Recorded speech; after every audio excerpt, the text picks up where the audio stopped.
We move on then to the urgent oral question. Jonathan Buckley has given notice of an urgent oral question to the Minister of Agriculture, Environment and Rural Affairs. I ask the clerk to read the question.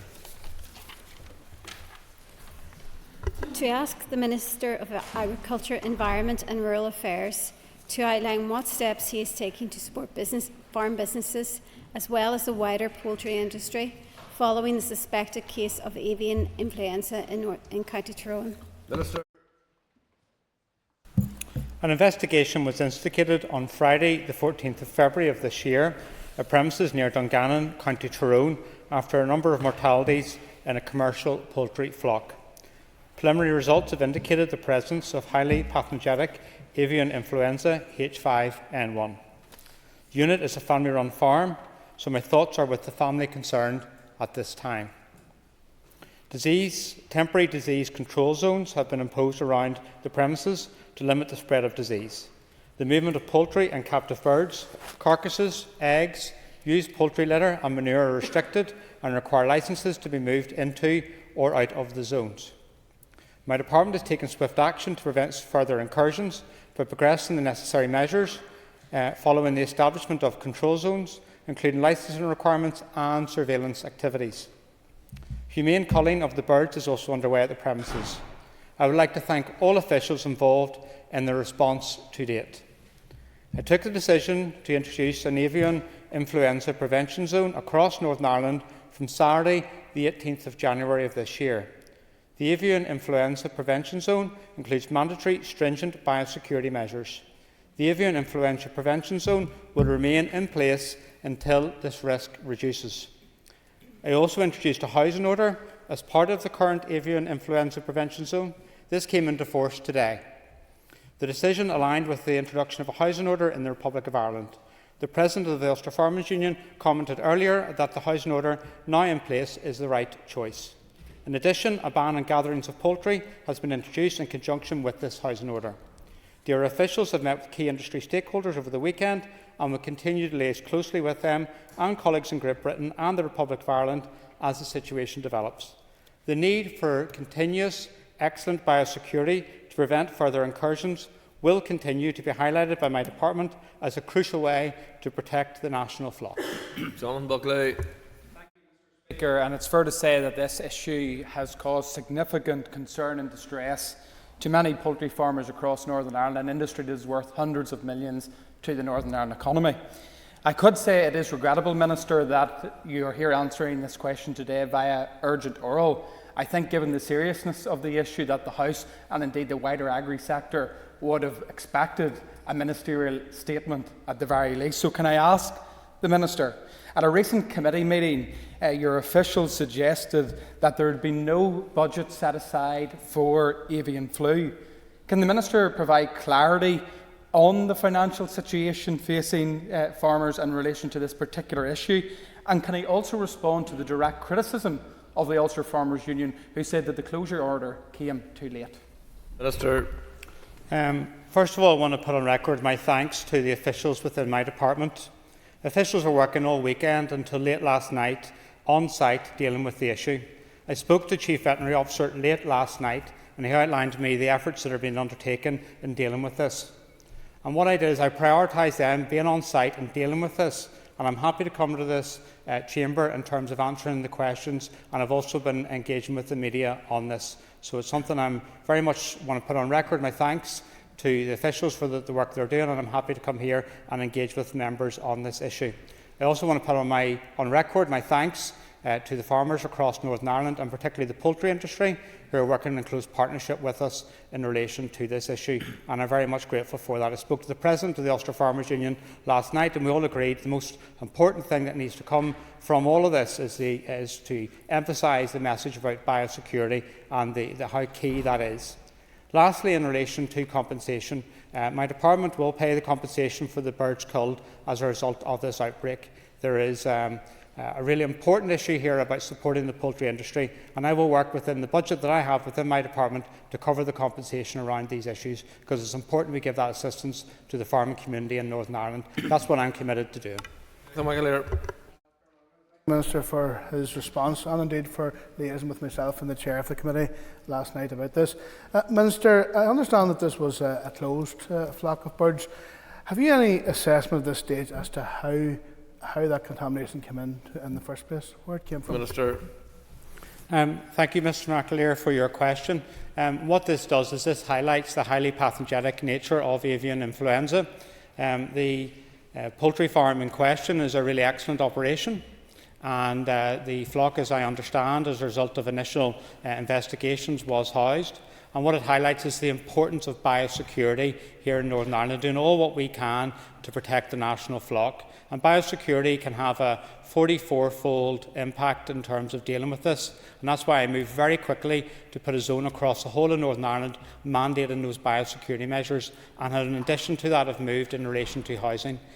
There's many stories across England and Scotland where farms have been really badly affected as a result of avian influenza, and we've worked really hard in conjunction with the poultry industry to keep it out of Northern Ireland. And sadly, that it has arrived, and we're working to address it. There's one example of late in England where avian influenza came on board a farm, and over 1 million birds unfortunately had to be culled. It just gives us a highlight of the importance of us all working together around this issue and about giving that biosecurity message to everyone. Blair.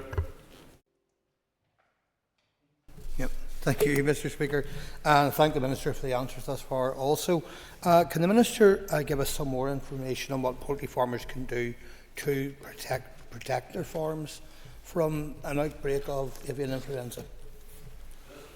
So the most important thing is about biosecurity on the farm. That's absolutely critical, and those measures are mandatory as a result of the order I made last month. And there's many aspects within that. They are available on the DAERA website, and it outlines the requirements around this. And it's about ensuring that you're following good practice, and we're ensuring disinfection, and we're managing, for example, effective vermin control, and ensuring keeping correct records, and also ensuring that there's no direct contact with poultry and other captive birds in neighbouring premises. There's many actions we can take in that. The details are on the DAERA website. Robbie Butler. Mr Speaker, thank the Minister, and thank the Minister for indeed engaging late yesterday evening in regard to this. But looking at the dates in regard to this, so housing order was issued on Wednesday the 12th, I believe, with this farm being measures being put in place on the 14th. For farmers out there with poultry farms, what confidence can they have that the Department is responding in time when they do get the information? Minister. So the Department is responding very swiftly in relation to this issue. In terms of avian influenza in this winter, it arrived in England on the 5th of November of last year. Then we had an issue with regards to 3 wild birds which were found in Northern Ireland on the 16th and 17th of January. Immediately upon that occurring, I declared an avian influenza prevention zone across the whole of Northern Ireland on Saturday the 18th of January. Note this is the whole of Northern Ireland where I implemented that. Then there was an outbreak in terms of avian influenza at a nature reserve near Macrofelt on the 7th of February. Immediately a zone was introduced as a result of that. Then, moving very quickly thereafter, I engaged with my counterpart in the south, and we announced that a housing order would be introduced. We announced that on the 12th of February. May I note, when I announced the housing order, there was people criticising me for that. And I proceeded with that because I thought it was important to introduce the housing order. I know this is inconvenient for people, but I proceeded with that, and that's in place from today. I again emphasise that in terms of biosecurity, this is where it's the most effective measure that we can in terms of managing avian influenza, and it reduces the risk 44-fold. As Mr McAleer has outlined, this flock was housed. And it's really, really important we come together on this issue, and we give that very strong message about biosecurity in Northern Ireland, and it's important we all emphasise the importance of that on all the farms. And I want to commend the farms across Northern Ireland and the President of the Ulster Farmers Union for his leadership on this issue, and collectively we can emphasise the point around biosecurity. I call Patsy McLone. Thank you, Minister, for your statement. Minister, could you advise what potential sources of funding have you been seeking or sourcing around loss of income, particularly for some of these, because it's a devastating blow for any farm of any type to have this inflicted upon it. So could you advise us that? And secondly, please, if you could, Minister, with the the Speaker's forbearance. Could you give us some more details as to what collaboration there has been with the Minister in the rest of the island? Thank you, Mr McGlone. Just in terms of compensation, we will cover the compensation for the birds culled. I am in a difficult budgetary position, but I will prioritise this because it's important we prioritise the farmers in Northern Ireland, and that's what I am doing around this. I am working within the legislative framework that I have, also in terms of the position that was adopted during previous incursions and by previous ministers, and the approach I'm taking in terms of compensation is the same in terms of GB and Ireland. But it's important I give that reassurance that we cover compensation for the birds that have been culled. In terms of my engagement at North-South, Ireland is one single epidemiological area, and it's important we have that cooperation. So I've been in constant engagement with the relevant minister down south, the predecessor, Charlie McConalogue, and also Martin Hayden. I spoke to Martin last Tuesday. We had a meeting on this. I also was engaged with him yesterday on this, and we work in close cooperation around this. And that's why there's a housing order in place across the island of Ireland. I've also engaged with the Secretary of State today as well. Colin Gilligan. And I thank the Minister, for your acknowledgement of a family at the centre of this in my constituency. In terms of wider human impact, Minister, can you give us assurances that this will be managed in a way which will not be detrimental to human health? Thank you very much, and I think it's really important I really emphasise that my thoughts are with the farmers that have been affected as a result of this. These are a great example of good practice here, and my heart goes out to them in terms of what's happened here in terms of avian influenza, and that's why we collectively need to come together as politicians and as a farming community around this. In terms of the areas around public health, the current advice from the Public Health Agency states that avian influenza primarily is a disease of birds, and the risk to the general public's health is very low.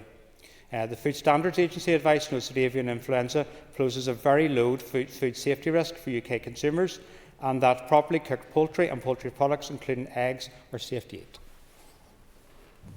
I call Keith Buchanan. Minister, thanks so far for your answers. Just want to come back onto my colleagues and Matt Ulster's point on compensation. Obviously, you've touched on lost birds. What about litter removal? Obviously, the house needs to be disinfected, which is going to be a massive cost. That litter is obviously technically contaminated. So, how far more does the compensation go than just the birds? Because there's a big clean-up cost just to leave the houses ready in the future for restocking, plus the egg production. If you do 64,000 birds, we all can calculate at 1 egg a day approximately.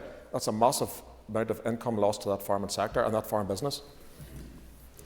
Thank you, Mr Buchanan, for your question, and I totally get the concerns around this because it's important that we support our farming industry in Northern Ireland, and the poultry industry is worth a significant amount to our economy in Northern Ireland. As I said, we're covering the compensation for the birds culled. I do work within the legislative framework. It's the legislative framework that previous ministers have used in terms of previous incursions, and also the same approach adopted by GB in Ireland. I know officials are on site again at the farm and supporting the operation in relation to that. And obviously, we'll continue to engage in this. I work within the varies that I have as Minister, and will continue to support the farming industry in the time ahead. Louis Murray. The Minister for the answers thus far. Just to ask the Minister what conversations he has had with the Ulster Farmers Union on avian influenza at this point. Minister. So I'm in regular engagement with the Ulster Farmers Union. I was speaking to the President of the Ulster Farmers Union last night about this issue. We were collectively of a strong opinion that this is a highly pathogenic disease, and it unfortunately can affect farms across Northern Ireland. It doesn't discriminate. The real thought here is for the farmer affected as a result of this, and it's really, really important that collectively within this chamber and within the agriculture industry and also from the Ulster Farmers Union we come together, as we are doing, in terms of emphasising that importance of biosecurity and taking those measures that we can to manage the risk of this highly pathogenic outbreak. Colin Crawford. Minister, can I ask what steps is your department taking to inform domestic flock keepers on how to comply with the advice and guidance issued by your department? Minister. We continue to encourage flock keepers to register with the department, because if they register with the department we can give out those communications. We have an extensive information on our website, and I encourage people to visit that. So communication is key, and I encourage anyone who hasn't registered to register with ourselves. Justin McDonough. In relation to the arrival of this highly pathogenic avian disease in County Tyrone and the devastating impact it has had, Minister, you have said that your heart goes out to the farmers involved. Can you outline, Minister, the extent of your interactions with the farmers involved and the extent of your interactions with the Chief Veterinary Officer, Brian Muir, please? Mr. So I've already addressed a number of those questions and I'm happy to go over them. In terms of my engagement with the Chief Veterinary Officer, I've been in regular engagement with that. I was speaking to the Chief Veterinary Officer a number of times today and also yesterday and late last night and throughout this outbreak and in constant contact with him. And I think it's really important I put on record my thanks to the veterinary service staff within my department. They've been working night and day in relation to this issue. They've been on site till late last night dealing with this issue. And I'm really, really thankful for the service that they're given. The primary contact with the farmer is through the veterinary service staff who have been engaging with the individual around that, and I think it's really, really important that I state that. In terms of the Ulster Farmers Union, as I said, I spoke to the President of the Ulster Farmers Union last night around this, and I will continue to engage with people on this issue. But let's collectively, and I'm sorry to keep emphasising this, but this is important, the biosecurity measures that can be implemented in farms, it's really important that we communicate those and share those so that people are aware of the actions they can take to keep this out. Timothy Gasson. Speaker, Minister, can you outline if any financial support will be made available to proactively increase biosecurity measures at entrances to poultry farms and related businesses to prevent it spreading and reduce the likelihood of future cross-contamination? So the biosecurity measures that need to apply to farms are mandatory. And they've been mandatory since Saturday the 18th of January. So to be honest, we shouldn't be in a situation where we're discussing putting them in place now. They should already be in place. And those minimum biosecurity measures apply to all keepers. And let me say that the poultry industry has been excellent in this, in stepping forward and implementing these measures. So that's not where my concern is. That is not where my concern is. It's just about ensuring that we are very, very aware of the precautions that we can take. They're outlined in terms of my departmental website, in terms of what actions that people can take. And these are precautions to avoid the transfer of virus contamination between premises, including the cleansing and disinfection of equipment. It's also ensuring that feed, water and bedding are stored to minimise the risk of virus contamination. It's about effective vermin control. It's ensuring that only essential movements are taking place. It's ensuring that records are kept. It's ensuring that records of poultry, captive birds and egg movements are also kept. It's ensuring buildings that house birds are maintained.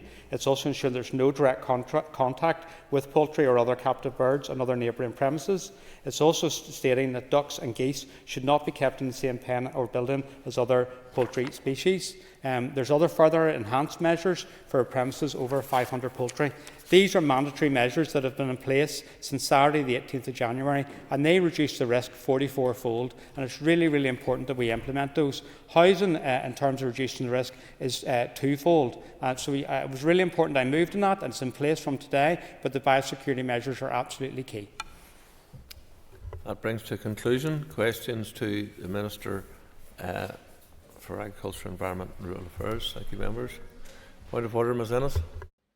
On a point of order,